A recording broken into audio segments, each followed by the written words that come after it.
Во двата дена од изминатиот викенд Кочани беше успешен домаќин на борачите од државата. Имено во организација на Боречката федерација на Република Северна Македонија со техничка организација на боречкиот клуб Спартак се одржа државното првенство за пионери и пионерки У15.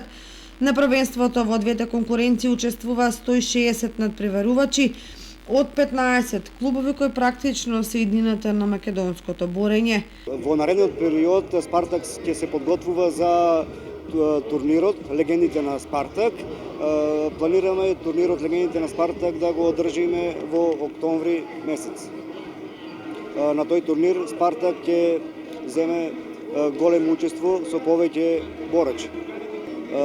За сега имаме доволно број на членови, исто така запишуваме и нови членови. Салата е отворена во 19 часот, секој ден од понеделник до петок.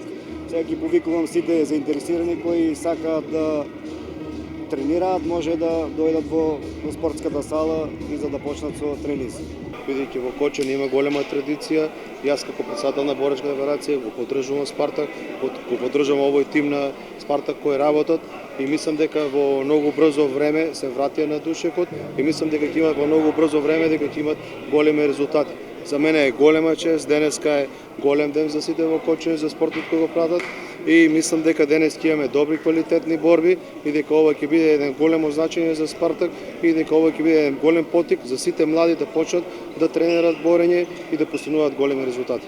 Домаќинот Спартак, кој полека заживува и се враќа на боречката сцена во државата, учествуваше само со двајца борачи и тоа во машка конкуренција. Поуспешниот Филип Ангелов во категоријата до 68 килограми стигна до бронзениот медал со 2 победи и 1 пораз, а Столи Ангеловски се обиде да направи нешто повеќе против поискусните и посилни противници, но остана без пласман. Поред постигнатите резултати во екипна конкуренција кај пионерите, првото место го освои Илирија 2010 од Скопје, пред Балканец 2008 од Штип и Чаир од Скопје.